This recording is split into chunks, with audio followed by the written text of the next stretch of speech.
Abendi par na e. Ma pas mis la place aux alliés. Par na yango wana. Par na yango wana. Donc yo c'est makasi. 350 goûter un mouké. 350 un mouké. 350. Wa goût oh ndo soki na maboko. So mususu na compte. Pikola yango ke nango. Wa par na o. So go za ba yuma na bango te ti wa. Wa goûter un mouké. Soki mususu eza na compte. Pikola yango die nango. Die non. 350 goûter a dimi. Dossier ya maman ya madame Pamela na maman Mida, et ça dossier à Kala. Donc batu baye ba yango batu baye ba yango déjà. Ah bon, ils a Kala, si ko baye ba yango déjà dossier à Kala. Non, il y a 350 000 té. Il y a bango mi coopération ya bango mi balé. Et ça ya Kala batu baye ba yango déjà. Que non, compte moko ezara wana ba verser mbongo mona compte wana, mkolo compte ngo ayeba na rati. Surtout tambo na ba banque bela to mona ba compte mususu ya bana ya ba mineur ezali. Par contre, il y a des mineurs ezali. Parce que tel compte on est costaud. So tel compte on est costaud. Ba kombo mo boye be bima pe na ba compte comment on peut oyer ba ti. Po abomba ba mbongo ne. Wana za ba je ba politicien tout ya Congo ba salaka. Ba politicien tout ya Congo ba salaka. Po nini? Et ça système na mo ya bomba ba mbongo. Nde ba bomba mbongo libanda. Depuis monsieur vraiment bon ba comprendre que ah ko bon maman libanda c'est dangereux mindele ba comme ko biso bala to me ko bon bala na biso ah.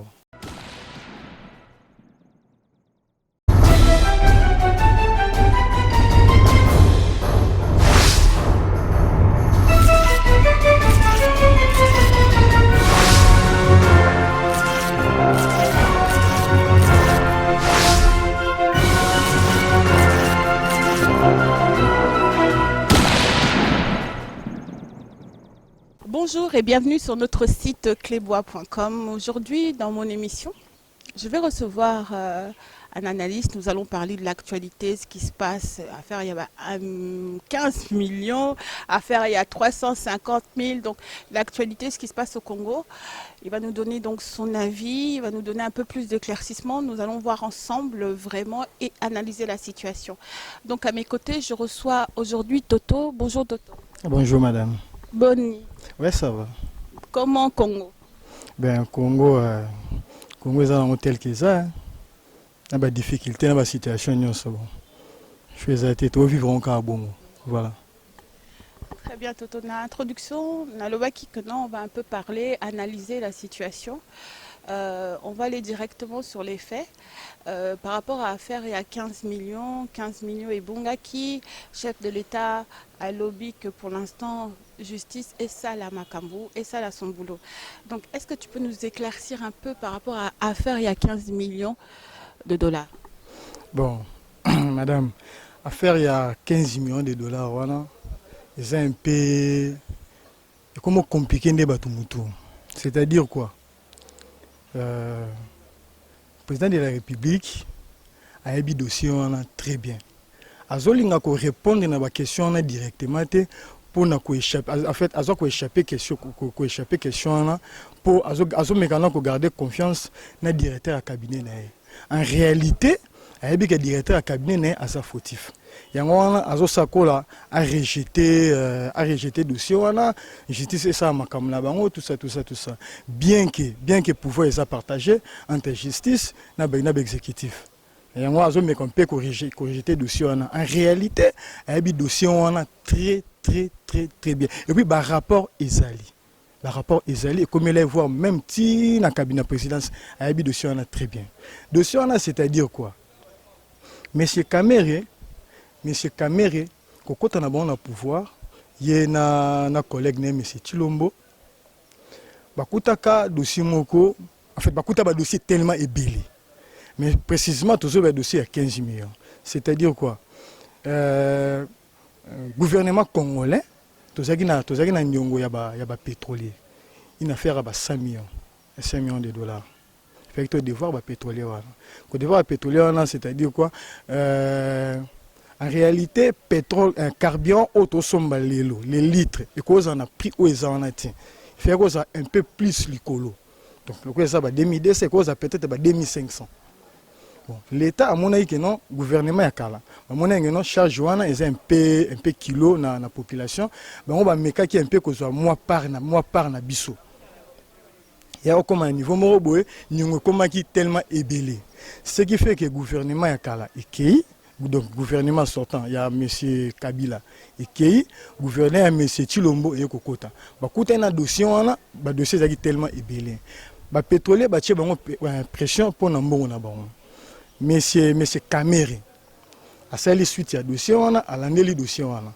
A fouti ba pétrolier nyongo na bango ya 100 millions. A fouti ba nyongo na bango, a fouti bango nyongo na bango ya 5 millions. Ce qui fait que rétrocession ya ba nyongo ya pourcentage ezongaka. Vous comprenez? Rétrocession ya pourcentage ezongaka. Na 100 millions wana so 15% à 100 millions nde pesa biso 15 millions de dollars. Mbongo wana ebimaki na caisse ya l'État. Donc caisse ya l'État c'est la banque centrale. Mbongo ebimaki na caisse ya l'État 100 millions.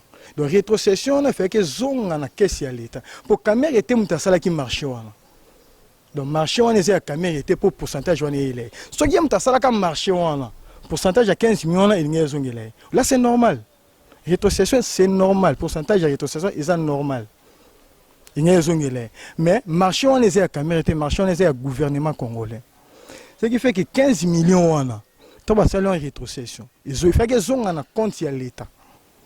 Kameri a longoli 15 millions dans la banque centrale, a tindi yango et qui vend dans la banque moko de la place na Rao Bank. Et qui vend dans la Rao Bank.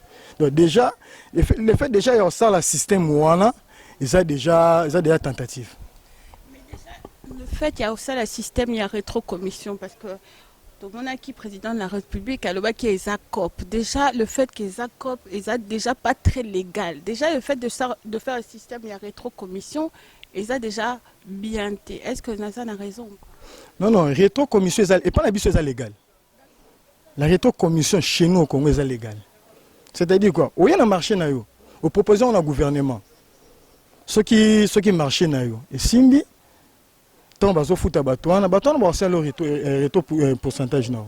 Faisons là. Là c'est normal, pas c'est ça légal. Peut-être dans un pays où on est habité, mais en France quand même ba auta ko boyango. Auta boyango en France. Mais pas la biso ça légal. Là c'est normal. So ça les marché non, on a droit à un pourcentage non. Là c'est normal. Mais marché à 5 millions marché à camérité. Peut-être il y a à l'année là qui circuit à futa nyongo. Mais c'est yété.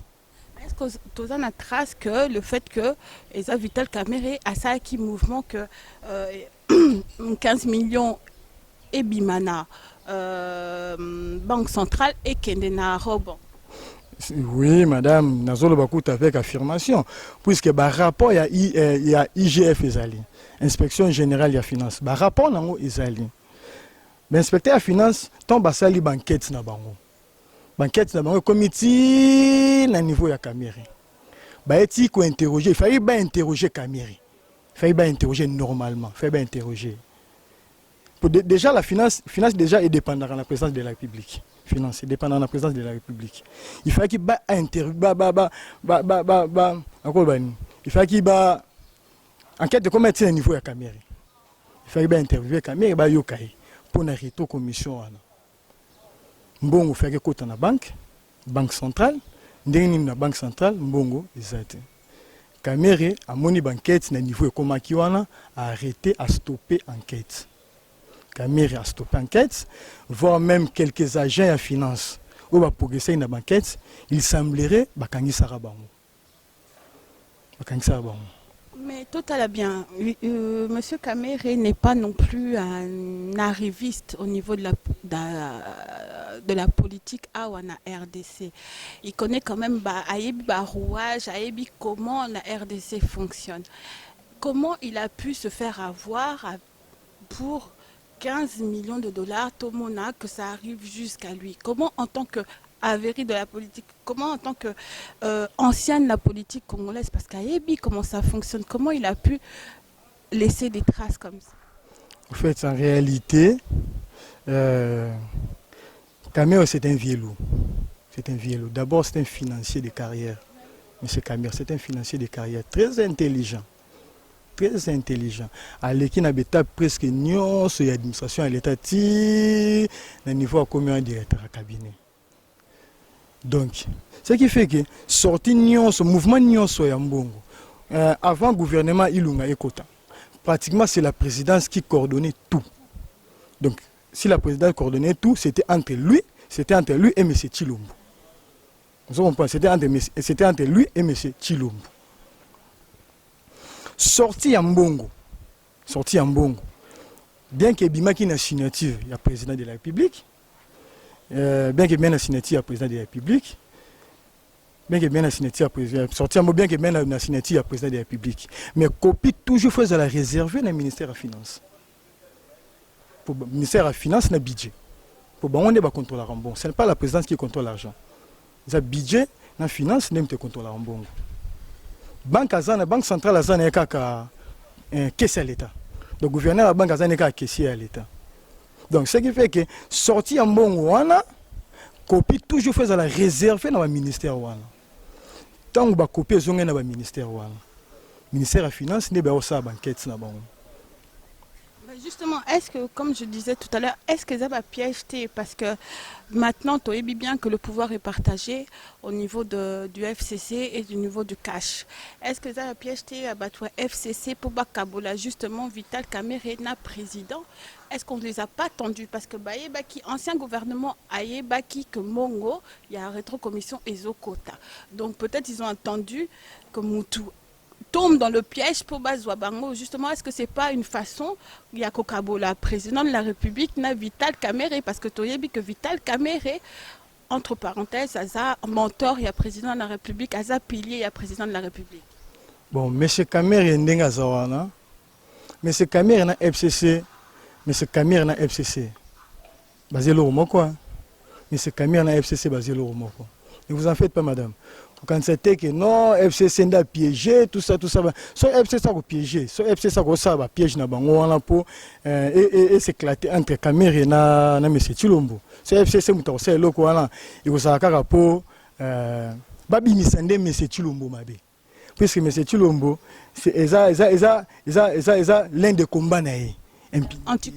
Impunité, vol, tout ça, c'est l'un des combats. Donc, ce que pour l'andeli, l'élo na tongo, na landi qui presse l'élo na tongo, président na bango AI, mais c'est Kabound, à ça qui moi analyse mon boy, à l'oba qui mutu o nyonso, a zo marché à l'encontre du chef de l'État.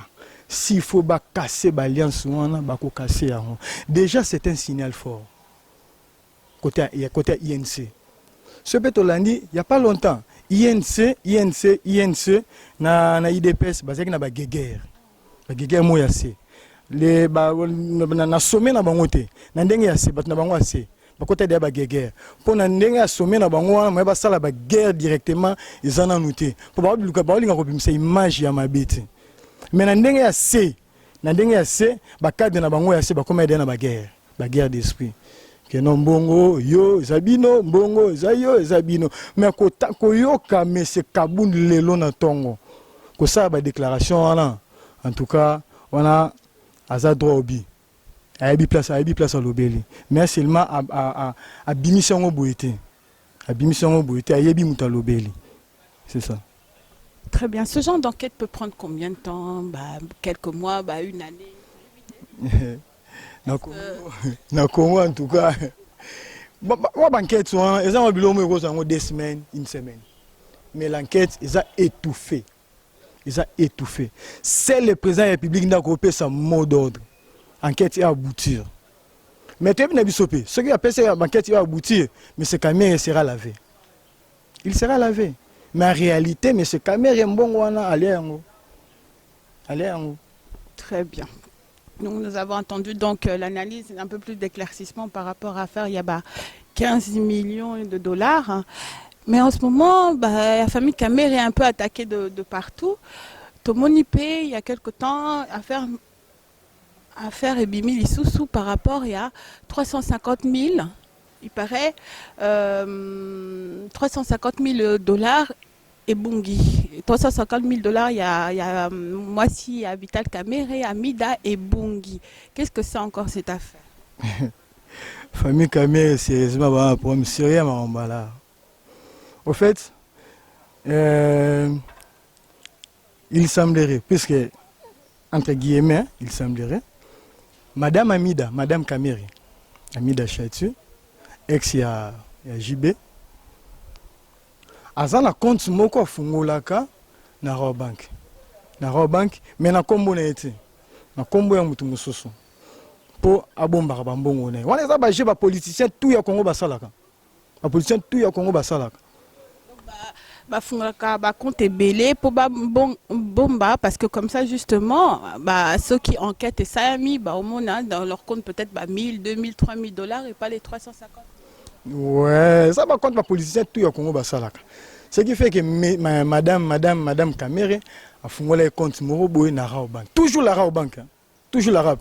Associé à la banque associée à voleur ya Congo. C'est toujours la Raw Bank. Bien qu'il y ait un kanga, Raw Bank il faut être là. Bien qu'il y ait un kanga, tile le bat baoli bali na komba biaki. Pour un gouvernement, on a toujours associé à biaki, que zora bambon ya biaki, gros poisson ko bomisa bambon la bona biaki. Le lo biaka kanga bazole là, c'est toujours la Raw Bank. Madame Kamere, il semblerait a fondé la compte moko na Raw Bank wala. Compte wana na kombo ya madame Moko Pamela. Pamela, c'est ça. Conseillère Naïe en tout cas, assistante Naïe. Je ne connais pas. C'est une assistante, ok. Le combo ya Pamela. Ce qui fait que bambongo nyon se kota na compte wana. Et ça bambongo madame Amida, madame Kamere appelle ça Pamela atira na compte na ye compte wana so na kombo ni to ebité. Mais en réalité ça mbongo na mo Amida. Ce qui fait que Kopa Souka a bien ça qui n'a pas Pamela n'a pas appelle ça qui est mbongo il a fait à 350 000 dollars. A qui ne converser en un compte na bango wana compte fictif na bango wana. A verser un compte fictif na bango wana. Bon madame wana pe bon. Quand on a payé musala, bon madame Amida, madame Kamere Koyage continuer aux à la verser puisque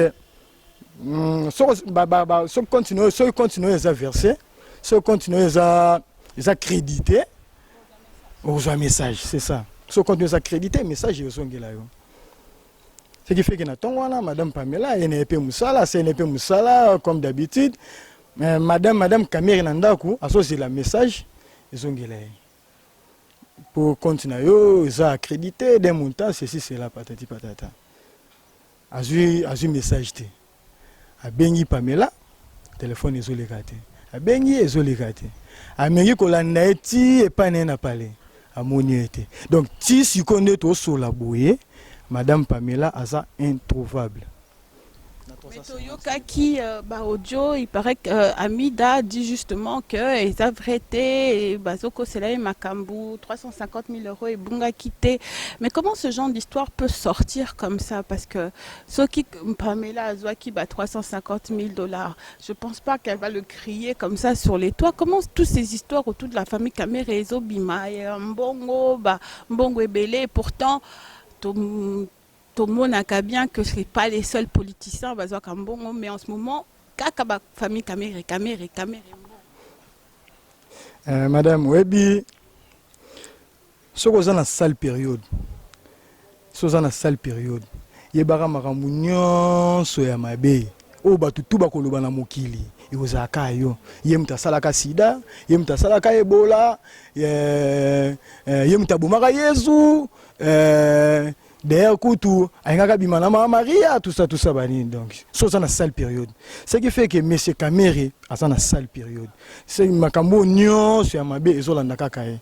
Tout ça, moi, qu'il y a batou. On Nyon, c'est au salon entre deux personnes. Il y a comme déjà 3 personnes. Secret, ça arrive moutoumoko. Secret, va partager entre 2 personnes. Ça arrive moutoumoko. Tant qu'il y a un autre, ça, Makamngaïna, Bisomi Bale.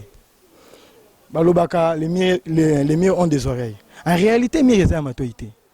Et ça, non? Ngano de to soli boué, peut-être un gamin qui peut sa message libanda. Vous comprenez? Ils attaquent que mire yoki et keluba. Rien. Donc ngano de to soli boué, ngam na ke pesa message libanda que non tala toto solabo toto solabo. Donc dossier ya mama ya madame Pamela na mama Mida eza dossier ya kala. Donc batu bayeba yango déjà. Isaiah Kala, si quoi il y a bango déjà dossier à Kala. Non, il y a 350 000. Il y a bango mi coopération, il y a bango mi balé. Isaiah Kala, bat baye bango déjà. Que non, compte mogo zara wana, ba faire ça mo na compte wana, mkolo compte ngo aye bana rati. So to tambo na ba banque bela to mo na ba compte mususu ya bana ya ba mineur ezali. Ba compte ya ba mineur ezali. Peso tel compte wana eza costaud. So tel compte eza costaud ba kombo mo boye bima pe na ba compte na kombo pe oye ba te po nini eza système na mo ya bomba ba mbongo nde ba bomba mbongo libanda depuis miso mo bomba ba comprendre que ko bomba mbongo libanda eza dangereux mindele ba komo kwanga biso bala to meka bomba bala na biso aw c'est un peu ça. Très bien, donc pour l'instant madame Pamela Azomo Nana T. Introuvable abendi par na mère abendi par na e ma Pamela place aux ali par na yango wana donc yo c'est makasi 350 goûter un muke 350 wa goût on ndo soki na maboko so mususu na compte pikola yango ke nango wa par na o so go za ba yuma na bango te ti wa goût un muke soki mususu eza na compte pikola yango die nango 350 goûter a dimi net muto wa kamere dossier à 15 millions. Directeur à cabinet 15 millions, ça faux là dans le Congo. 15 millions, ça faux là, mais collé et colonguate. Et collé et zoko kolonguate. Zoko là, bâtir singana kingo, misa pesa li collé à tabouret. Il suffit qu'à balongo la tabouret et puis à s'étrangler. Oh 15 millions à niveau ça faux là. Yéna mais c'est il on va gérer Congo au moins pendant 8 mois. 15 millions. Faux là. Très bien, monsieur Toto. L'obéla un peu pour tomber un peu, finir notre émission. Ce qui est sorti, histoire, il y a budget à l'État. Donc, il y a peu de temps, le nouveau gouvernement a voté un budget, il y a 7 milliards. C'est ça. Batubazo loba tezamuke 7 milliards baosa ya l'autre côté 7 milliards déjà gratuité il y a école et ça plus de 2 milliards maintenant 7 milliards baosa ya l'autre côté. Qu'est-ce que vous pouvez nous dire pour ça? Madame Congo batuba diriger biso ba sécurité mais c'est ilunga ilukamba na parce que c'est un professeur, c'est un professeur, un éminent professeur en économie, Congo a une superficie à 2, 3, 4 millions de kilomètres carrés. 2, 3, 4, 5. 2 345 000 kilomètres carrés. Sauf que côté population, ils ont toujours estimation. Hein? Donc, l'estimation est qu'il y a dans les 80-90 millions d'habitants. Vous avez imaginer ce que c'est aussi budget à 7 milliards pour 80 millions d'habitants. Vous comprenez? Et puis, ce qui est budget à 7 milliards, pour le gouvernement, il y a 65 ministères. Ça, c'est blague avec les gens. Mais c'est bien. C'est un éminent professeur en économie. Un budget de 7 milliards pour 80 millions de personnes. Hein? Ça va blaguer dans le tout. Ça va blague. Le gouvernement a 65 ministères. Surtout la primature. Puisque le premier ministre est aussi ministre. Sur le primature, c'est les 65 ministres. Partage à budget. Surtout qu'une assemblée nationale. Surtout aussi un mot présidence. Dans le budget, soit ça partage à budget, on est ça combien? Gratuité enseignement. Mais c'est il faut au moins 20% de budget et un enseignement. Surtout aussi 20% à 7, il y a 20% à 7 milliards. Et ça, il y a une affaire à 14, une affaire à 1 milliard 400 millions. Oh, gratuité enseignement, c'est 2 milliards. Mais ça, c'est quoi ça? Hein? Ça, c'est blague avec les gens. C'est pratiquement impossible. Donc, rien que budget, pour l'enseignement. Ils ont 1 milliard 400 millions. Presque un tiers, madame. 1 milliard 400 millions. So balongoli 1 milliard 400 millions. En fait, 1 milliard 400 millions. Surtout balongoli 20% ya budget. Pesi yango en enseignement, na EP. Pesi yango en enseignement. 80% etikali wana baka bola on a 65 ministères yekoka 65 ministères ka pamba te tuti assemblée nationale tuti présidence assemblée nationale yemo azo budget mo costaud ba député ba vota salaire na bango moko ndatiela bango salaire ati bango nde baza autorité budgétaire salaire na bango ndatiela bango azate bango ba michela ka salaire ba député na sénat dans parlement to baka parlement présidence kutu mutuku tazana sur présidence azarate c'est la présidence nde azana ici bango nyoso bango mutako tala la présidence azarate ceux qui 20% ekeli na EP présidence ozo combien Assemblée nationale ozo combien le reste on a baka bola yango na 65 ministères c'est ba ministère monsieur ko za 0, donc pratiquement ekokate c'est impossible.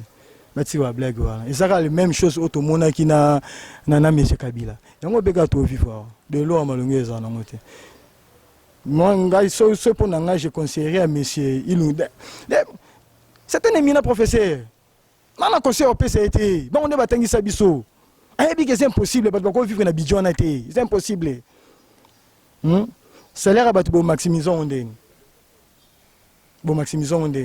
ba promettre ba professeur na moi ou on m'a dit ça va ça $245 bon m'a dit c'est là-bas rien que voilà rien que ba professeur ba m'a dit là-bas so m'a dit ba professeur salaire ya so ba dit ba pèse bango $245 voilà et les autres fonctionnaires ba militaires ba médecins ba fonctionnaires au ba la kabutu mo na ba salaire à 120 000 80 000 francs congolais. Bon, vivre on est à blague. Très bien. Donc, monsieur Toto, on arrive à la fin de notre émission. Qu'est-ce que Bino, au niveau de la population, actuellement, Bozo vivre? Comment est-ce que vous êtes toujours dans l'espérance que lobby et Robonga, lobby, il y aura un peu plus de lumière sur vous? Ou boutique? Bon, madame, étant Congolais pur, espoir ezali. Jamais na nazara toujours contre bato balobake Congo mboko yo bonga lisute. Na soigner la ngo makasi. Mboko yo, bonga lisute. Yo, wali boma, mboko bonga lisute. So mboko bonga lisute côté ya libulu kufa na tire biso to vivre. Naza Congolais, na toujours espoir que mboko yo bonga. Même si monsieur Chilombo bongisi yango te. Même oya na sima monsieur Chilombo mboko yo bonga. Mais monsieur Chilombo conseil mo na kopesa ye. Déjà apesi batu espoir, gratitude, moni gratitude enseignement apesi batu maman espoir ya osaranati. Soka réussir kuna ya gratitude asa déjà na 20% mo gagnant en 2023. De fois ça là tout ça l'effort à réussir gratitude pendant 5 ans à réussir. Pour ce hôtel l'école à Basango, école à Basango pour ba meilleures écoles les écoles à Basango na Congo. L'école privée, ma meilleures écoles les écoles à Basango. Soit de tali ba lingua ba boboto ba Sainte-Anne ba Saint-Théophile on a place na tanga na lemba Saint-Théophile so tali ba Saint-Théophile be kolo wana ba sango wana ba bolingani ba botosi tout ça banini ezaki rêve pour na parents misusu c'était vraiment un rêve pour na parents misusu moi un jour atanga tane kolo alika kali boso mo asimi bana aketika ba on laiki aketika ba so na epeni na ngwana souci les un jour moi na tanga pa basango vraiment ils aka rêve na Congo moi parents nyoso atanga pa basango privé ça ba blague privé c'est de l'argent basango c'est l'enseignement c'est la qualité nous on point alors tant gratuité autant monsieur Chilombo ba annoncer gratuité kende ota be kola basango ba tondi ce qui fait que ça rêve ya ba parents donc ce qui réussi gratuité oyo dans 5 ans mandat na oyo en tout cas na inane nan oyo assez ayeba ka c'est les projections il y a 2023 là ça les faut réussir le rené oyo na 5 ans ya mandat na oyo conseil liboso na PC ya ngwana deuxième conseil na PC monsieur Chilombo système oyo ya zanango na ba collabo na ya FCC wana. C'est lui qui est le président de la République. Le chef du gouvernement, c'est le premier ministre. Ce qui veut dire que le pouvoir est partagé. Bah, ça déjà partage na bango, il y a un ministère. c'est des partages na bango, il y a un ministère. Na yebite ceux qui ba corps na bango et que ti na niveau nini. FCC trop gourmand. Azoli ayemoko. Na part na ye s'il faut à nommer ba mandataire public na part na ye s'il faut à nommer na part oyaye. Na part oyaye net na ba gouvernement professionnel, ba gouverneur na ye s'il faut à nommer ba tunaye. Ba bourgmestre, ba ministre, tout ça ba nini. A senga ka IDPS loko, ta senga IDPS accord. A senga IDPS loko morote. Mais pourquoi IDPS so comme na tour na ye? Akabola gâteau na ye? Na bateau ba edaki bateau ba tchaki pour akoma na magistrature suprême, il faut qu'il y ait toujours négociation kuna na 25e commune. Et pas bourgmestre Kabila. Pour une fois qu'il y ait kuna. Ba to ça partage ya ba ministère, hein? Partage ya gâteau na bango, ba kaboli tout ça ba ni. Et comme siko deuxième gâteau, za nomination à ba mandataire public. Comme deuxième gâteau et puis prise à souka. Mais pourquoi il faut qu'il consulte bon? Bourgmestre Kingakati, akoya consulter, akoya consulter bato limité. Pour ni car bato ya commune ya limité, il faut pas que consulter bato commune ya Kingakati. Pour ni. Ce qui laisse à dire que bato commune ya Kingakati va plus fort que bato commune ya limité. Pour Kaboun na Kabouya dernièrement bazaki na commune ya Kingakati. Kingakati 25e commune, 25e commune. Bourgmestre nango monsieur Kabila. Pour nani ni yefa ki na consulter bon. Pour ni bango faut ki na ko consulter bango kuna. Bango kuna bako ya consulter bato limité te. Akeba ako échouer, soit zo continuer na bato Kingakati ako échouer. Tala bango événement o eleka ki na ba Congo. Avec le vice-gouverneur. Avec le vice-gouverneur vice-gouverneur na madame Mimi. Tel événement il est là qui voilà. Gouverneur. Non bakanga kay bazongi saka ko. Bakanga kay bakanga na ngambu. Bazongi saka. Vital événement où il est là voilà, moi tout cas. FCC a imposé qu'un gouverneur a démissionné. OK, gouverneur a un membre FCC. Mais azaki eli na ticket FCCT. Azam membre FCC mazaki eli na ticket FCCT. Zomona. Azam membre FCC mazaki eli na ticket FCCT. Azaki indépendant. Le cola hier azam membre na bango baza ko imposer à démissionner. Alinga quitté la dernière fois, ils se sont justement bayaki et painaye à Kangeli bango port. Kingakati toujours. Gouverneur ya bourgmestre ya Kingakati atindaki délégation moko kendaki kuna na ba Congo conduit une délégation conduite par nani comment il s'appelle Nojek c'est bon comme maître nani comme président ya Nojek jeune wala nani comment il s'appelle encore c'est bon comme yende mtataki président ya délégation wana bakomaki ti liboso bakendaki nanu liboso PGR asengaki asengaki na assemblée provinciale ba enlever immunité ya gouverneur pour ba entendre